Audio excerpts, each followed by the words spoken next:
Hello, this is my speech for speech 3 in public speaking. Here is my audience.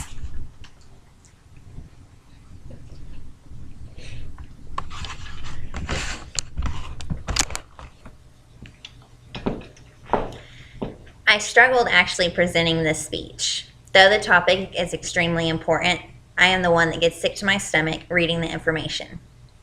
I am the one that wants to not have to think about the type of torture that others may be going through.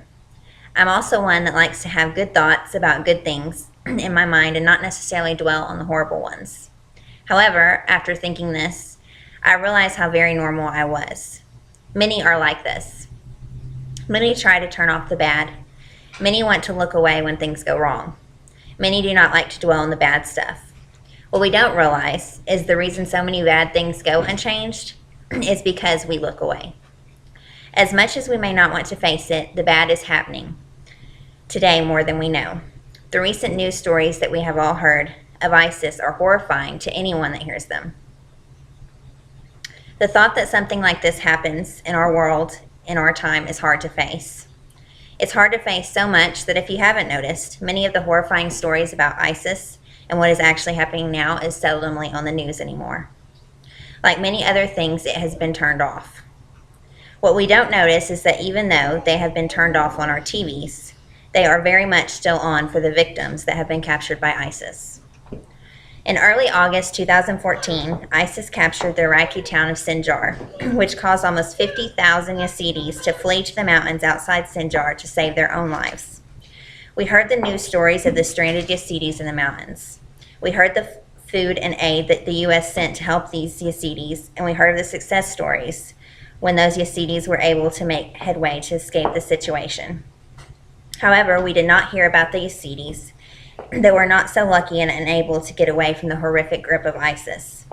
Many were captured, and families were taken and separated, women and girls from the boys and men.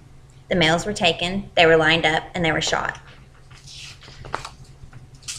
If being taken away from your family, not knowing what will happen to them, isn't bad enough, the thousands of women and girls ranging in ages 35 all the way down to the age of 9 were then taken to detention camps where torture unimaginable to us happens to them. This belief has caused these, as stated by the academic and Middle East expert Haley Esfandiari, ISIS allow their followers to rape, capture girls and women as a reward. To the men of ISIS, women are an inferior race, to be enjoyed for sex and be discarded, or to be sold off as slaves. This belief has caused these women and girls that are captured to be repeatedly beaten, frequently raped, and malnourished. They are sold off as sex slaves to the ISIS soldiers for little money, where they are taken to the men's homes or wherever the men choose to go and to do what they wish with the women and girls. In an interview with the previously captured 19-year-old Yazidi girl, she stated girls like herself were separated from older women, then bused to the city of Mosul. There, they were put in a big 3-story house with hundreds of other young women. The men of ISIS came periodically and chose up to 3 and 4 girls at a time to take home with them. Some women have been able to escape the situation, but traumatized after freedom. Some have tried, but were caught and killed. Some have committed suicide while in captivity. Others are still being held captive and living the nightmare again every day. It's amazing how situations like this are occurring, and there are few news stories on them. For months, the stories of ISIS flooded social media, flooded news broadcasts, as well as were plastered all over the newspapers. With all that exposure, very little was exposed of the situation with these women and girls. Very little was voiced of the horrific situation. Maybe it was the turn it off method that persuaded it. Maybe it was the click and share to raise awareness method that seems to be overused these days. No matter what it was, the women that were being held by the sickening grip of ISIS are not heard by the click of a mouse or the typing of words on the computer. They are heard by actual voices saying help.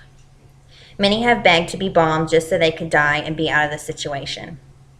While we are venting on social media about similar situations to this, reposting pictures of hostages and liking others' moving posts about this, nothing is being done. Their cries for help have not been heard, so maybe we should help make their voices louder.